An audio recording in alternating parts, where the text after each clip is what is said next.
Hi everyone, Jordan here from the 2014 Vail Film Festival. We're going to be talking to some filmmakers today. Here we have the filmmakers of Una Vida, a fable of music and the mind. Richie, if you wouldn't mind, please introduce everyone. Absolutely. Good to be here, Jordan. My name's Richie Adams, and I'm writer-director and one of three producers on the film. To my right is Dr. Nicholas Bazan, right here, who wrote the novel that is featured right here on my left, and is also he is the real world, one of many real-world neuroscientists who's dedicated his life to, among other things, finding the cure for Alzheimer's and other related diseases of the brain. Brent Caballero is fellow producer, and Brent and I produced our first film together, and it was important when taking on this film that Brent be a part of this process, and we've all been collaborating for the past 4 or 5 years in the road to getting this film made. This is a very tough topic to broach. Why don't you give us a little synopsis of the film? I'll let Dr. Bazan do that. All right. Well, I'm delighted to be here. I mean, this film festival is so well organized. It has been a joy yesterday to be with you and others, and how easy it is to navigate through the film festival. Congratulations, how well organized Thanks. this film festival is. I had nothing to do with that, but I will take all the credit. So anyhow, the arc of the story is based actually on a fact that music influences our brain in a very definitive manner. If you think about music and our brain development when we are growing up, that is a very well-known effect of music. And also during aging is what we are realizing most recently. Music is very important in order to keep all the integrity and cognition and ability of the brain to make decisions. But when the brain is affected with Alzheimer's disease, we are realizing that music therapy is part of the process. By the way, our film do not deal with music therapy, but what it dealt with is actually a very gifted African-American jazz singer in New Orleans who has absolutely beautiful voice and recall all the lyrics that she learned many years ago, and she suffers from Alzheimer's disease. And so in a nutshell, what happens is that there is a neuroscientist there that discovers her in New Orleans, and he became interested in trying to unravel the significance of this woman who has this beautiful voice and who seems clearly to be affected by Alzheimer's disease. He himself, being a scientist, a neuroscientist, studying Alzheimer's disease, he also had his own personal quest because his mother had suffered with Alzheimer's. And he had recurrent dreams and a continuous presence of his mother in his life, and evolved, becoming very interested in the jazz singer who is Una Vida. And so the entire process is around, it's like a fable. That's why the novel and the film is called A Fable of Music and the Mind. And then he really embarked in trying to put together the past of Una Vida. And he succeeds. And there are a lot of resolutions at the very end.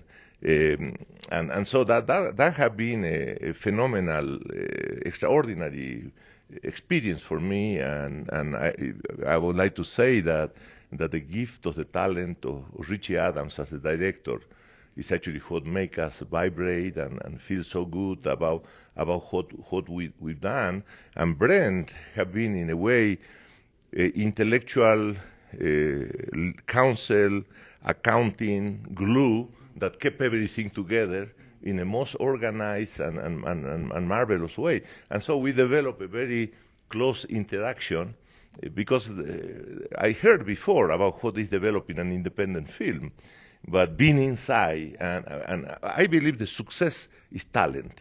And both of them have an extraordinary talent and dedication and love for this. Can you tell us, I know we spoke yesterday that an important part of not only writing the book and eventually making the movie was about creating an awareness about Alzheimer's. How long have you been working on Alzheimer's? Well, I am a medical doctor, graduated from Argentina many years ago, and when I graduated from medical school, I decided to, rather than going into practice of medicine, to do full-time research. So I came to Columbia University and Harvard Medical School, and I began a research track development. But always the function of the brain and the mystery of brain diseases have been the driver for my research. So my early interest was in stroke and epilepsy, and I still work on stroke and epilepsy. And during the years, I developed an interest about cognition and Alzheimer's disease, which is in the last decade or so. And so, because in order to understand the brain and diseases that affect the brain, we need more knowledge about the functioning of the brain. You know, I like to tell the medical students that if you think about brain diseases, no matter how early you make a diagnosis today of any of these brain diseases, we have no cure for any of them. In many forms of cancer, thanks to the research that we have, if you make an early diagnosis today, you can cure many forms of cancer. But if you diagnose Alzheimer's disease, nothing that we can do. And that's why the three of us are committed through this film to create awareness and tell the world that there is hope. This disease will be conquered as long as more neuroscientists are dedicated, young people come to do research, and mainly to have the adequate resources. This is a phenomenal challenge that medicine and society faces today. Okay. Brent, can you tell us, you probably didn't start your career in filmmaking thinking that you're going to do a movie like this. What brought you into the filmmaking industry? Well, I'm a casting director by my day-to-day. And I began to be bored with casting, so then I teamed up on a very small feature with Richie. And then once we were looking for our next project to do, and then he sent me this book, and my grandmother had suffered from Alzheimer's. And once I read this book, the rich characters, I love New Orleans, I love music, I love jazz music, and once Alzheimer's was a theme, we had to make this movie. So that's what drew me to it, and you can tell the passion and the characters that are developed in the book. This was something that could make a great film. So this is what you, and I had learned from a producer very early on that find something you're passionate about, a topic that you're passionate about, and make it, and you'll be a success. Is there a filmmaker that inspired you? Any of you? There's tons of them. I mean, I'm inspired by the process. I mean, I'm inspired by the ability to bring emotions out of an audience through film. It is a magical process and a very emotional one for me as well. I mean, making a movie is an incredible process. I mean, I think I was brought to tears several times after we wrapped this thing, just because of the relief and, you know, the drive that you have during making the films. Well, you guys have been involved in a number of films, perhaps not as many for you, Doctor, but can you give any advice to up-and-coming filmmakers as far as roadblocks they're going to come into, how to keep their head straight? Any advice for aspiring filmmakers? Sure. I think the number one thing is a directing teacher taught me somewhere along the way. He said the best thing to do is just get out there and get directing. You know, start working, whether it's short films, now with the web, you know, webisodes of some kind. Just get out there and start to do your craft. And it's not unlike playing an instrument. You know, the more you do it, the better you're going to get at it. And some of the best, most talented musicians are those who have been playing, you know, are masters, and they've been playing for 30 years. So, you know, that would be one piece of advice, is just get out there and start doing it. From a kind of a strategic, one simple thing that you could do, whether it's a short film or a feature, would be control the amount of locations that you have and number of characters. I think what people care about when they watch a movie is the ability to relate to the characters that are in the film, and it's not so much they need to relate to 25, they could relate to 2. And if you've got 2 actors in 1 or 2 locations, then you're going to have a lot more time to focus on them in the process. And with independent filmmaking, schedules are typically more compressed than, you know, a bigger, larger budget studio film. So time is one of the most precious commodities you have. So your usage of that time is the biggest goal there. Is there a specific part of the filmmaking process that's your favorite? The finding locations, developing the story, maybe it's the edit process where you see it all come together. Do you have if you could you name us a favorite part? Sure, for me, and then I'll pass the mic along. It's probably the writing process for me. That's the first time that when those ideas come to mind, and in the process with Una Vida, this was an adapted screenplay that I did with Dr. Bazan based on his novel. So some of that was translating the story to the screen in a way that, you know, certain narrative devices in a book you don't have. You have to paint that portrait from a visual standpoint. So, but also in that process was coming up with new ideas that didn't exist in the book that would help and aid in that translation.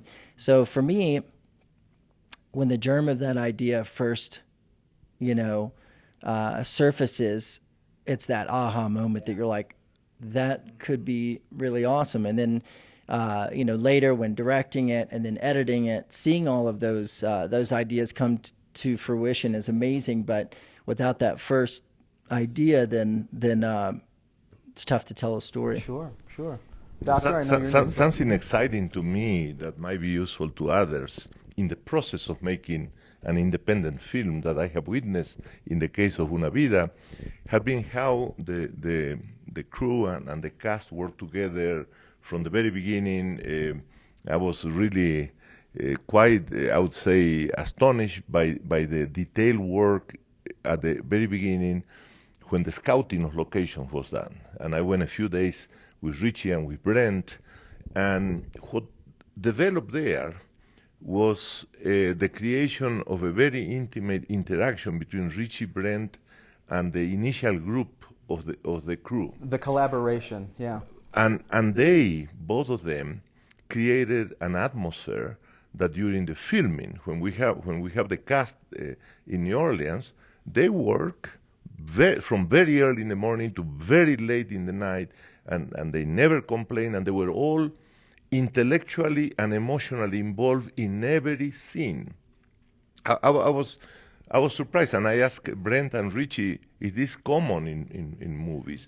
And they told me that no. And so I believe there is a big tribute to Richie as a director and to Brent as the main producer, because they created this motivation. They tell me that this is a theme that brought people together, because everybody related to the quest, to the conceptual quest behind the film, which is this terrible disease, Alzheimer's disease.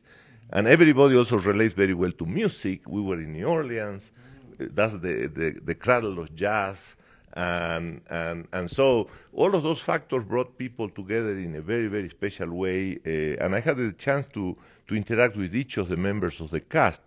And they were so motivated. I mean, they were reading the script, and then they were asking questions to us and about the significance and the attitude that was supposed to be portrayed in each scene.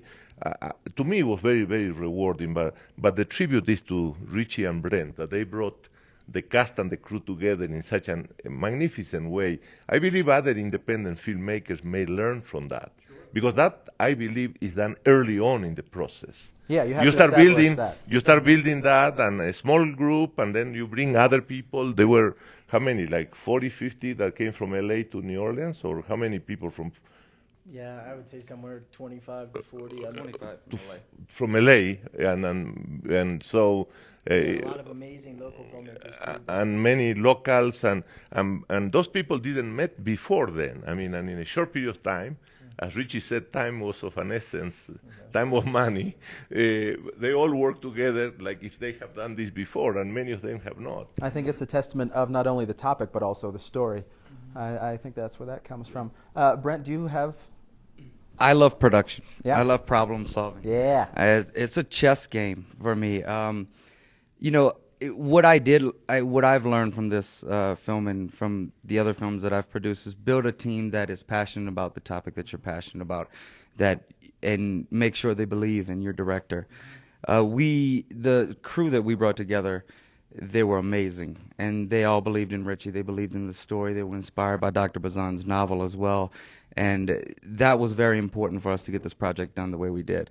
The production value in this project is incredible for the budget that we had, and honestly, we found a fourth of the budget 3 weeks into shooting. So, you know, it's a testament to Richie as a filmmaker and to Dr. Bazan's novel, the crew that we were able to bring together. And so production I love it. I mean, the everyday grind of it, trying to give Richie what he wants, trying to make his vision come to life, was, you know, and it's a hard job because, you know, sometimes you're let down and you have to go to Richie and Richie, you can't do this. Yeah. And that was not, you know, but I became very used to saying that because Richie's ambitions are very high, but what that does is drive everyone else's ambitions to be high. And I mean, our production designer was, you know, nominated for several Emmys, and, you know, I mean, the team across the board worked for rates that I don't even think they knew existed.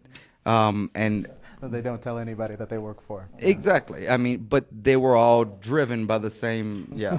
They were all driven by the film. I mean, by Richie and his vision and the novel and the story. So, yeah. You guys were able to create a wonderful product, and I hope more people get to see it. Right now we're in that beginning phase of just generating awareness of the film. We literally finished the film, I'd say, about 3 weeks ago. So this was a last, I remember submitting to the Vail Film Festival just at the 11th hour, and speaking with Megan, one of the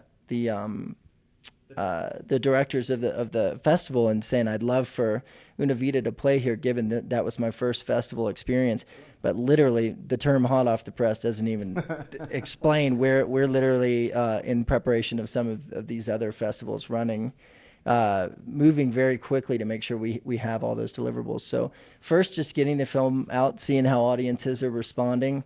As of last night, we were very pleasantly surprised to see how, or I guess reaffirmed at how excited people were to learn more about that story, and a story that offers a message of hope, you know, with such a